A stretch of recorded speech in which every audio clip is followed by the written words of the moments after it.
Hello guys, అందరికి ఒక కొత్త వీడియోలోకి అయితే నమస్తే. సో మనం మళ్ళీ మన రెడ్ ఇయర్ స్లైడర్ గడ అప్డేట్ అయితే వచ్చేసామన్నమాట.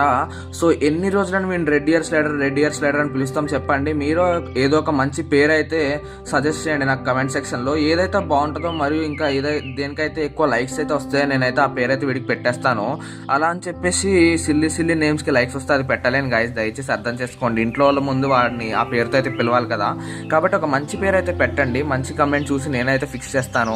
ఈ పట్టు వీడియోస్లో అండ్ వీడిని వచ్చేసి అదే పేరుతో అయితే పిలుద్దాం, అదే ఫిక్స్ అవుదాం అనమాట. సో ప్రస్తుతానికి వీడు వచ్చేసి చాలా యాక్టివ్ అయితే అయిపోయాడు గాయస్. తెచ్చినప్పుడు చాలా టెన్షన్ పడ్డాను, ఎందుకంటే ఇప్పటి వరకు నేను ఎప్పుడు కూడా రెడ్ ఇయర్ స్లైడర్ అనేది పెంచలేదు కాబట్టి ఫుడ్ అనేది తీసుకోలేదు. ఒక 2-3 డేస్ వరకు వీడు తెచ్చిన ఇంటికి తెచ్చుకున్న 2-3 డేస్ వరకు అయితే ఫుడ్ అయితే తీసుకోలేదు.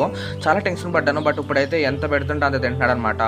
మార్నింగ్ నేను సన్లైట్లో పెడతా, ఒక 1 hour సన్లైట్లో పెట్టేటప్పుడు ఈ ట్యాంక్ అయితే క్లీన్ చేసి కొత్త వాటర్ నింపేసి ఒక 2 pallets అయితే, ప్యాలెట్స్ అంటే ఫుడ్ స్టిక్స్ ఉంటాయి కదా టర్టిల్వి, అవి అయితే వేసేస్తాను.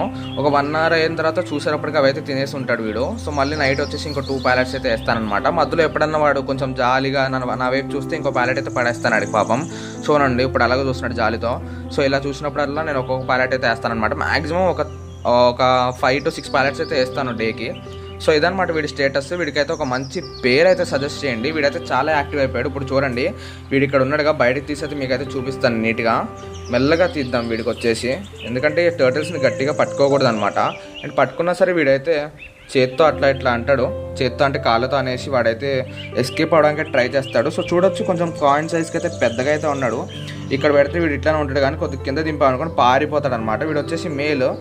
నాకు షాప్ కీపర్ అన్న ఏం చెప్పాడంటే ఒక కింద ఈ ప్యాక్స్ ఉన్నాయి కదా 6 packs లాగా, అలా 12 packs ఉంటే మేల్, 13 packs ఉంటే ఫీమేల్ అయితే చెప్పాడు. బట్ మీరే చెప్పండి ఒకసారి, చూడండి నిజంగా ఇది మేలో కాదో. నేనైతే మేలే తెచ్చుకున్నాను అనమాట. ఫీమేల్గా అయితే మాత్రం ఏం చేయలేం. చూడండి కింద వేస్తున్నా, మన గప్పి ట్యాంక్ అయితే అక్కడ ఉంది, guppy male tank. So face to face అయితే అవుతుందన్నమాట. చూద్దాం. వీడైతే చూడండి ఈ బొక్కల్లోకి అయితే దూరిపోతాడు వీడు ఎస్కేప్ అవ్వడానికి. సో అడ్డు పెట్టేస్తాను, అది చూడొచ్చు. గప్పీస్ని చూస్తున్నాడు వీడు వచ్చేసి. ఆ ట్యాంక్లో వేస్తే ఖచ్చితంగా వాటిని అయితే తినేస్తాడు, కొరుకుతాడు. సో గైస్ ఎలా ఉన్నాడో కమెంట్ చేయండి. ఇంకా ఏమన్నా రెడ్ ఇయర్ స్లైడర్ని గ్రోత్ అయితే చేయడానికి టిప్స్ ఉంటే ఖచ్చితంగా కమెంట్ చేయండి. ప్రతి కమెంట్కి రిప్లై అయితే ఇస్తాను ఖచ్చితంగా. ఈ వీడియో మీకు అయితే నచ్చితే లైక్ అయితే చేసుకోండి. అండ్ గాయస్ మన ఛానల్కి అసలు సబ్స్క్రైబర్స్ అయితే పెరగట్లేదు. నా దగ్గర గప్పీస్ ఉన్నాయి, ఫ్లవర్ ఆన్స్ ఉన్నాయి, బెట్టా ఉంది, టర్టిల్ ఉంది. మీకు ఏ వీడియోస్ కావాలన్నా నా ఛానల్ అయితే సబ్స్క్రైబ్ చేసుకోండి. ఖచ్చితంగా డైలీ ఒక వీడియో అయితే వస్తుంది అనమాట. సో సబ్స్క్రైబ్ చేసి పెట్టుకోండి. నెక్స్ట్ వీడియోలో కలుద్దాం. అంతవరకు బాయ్.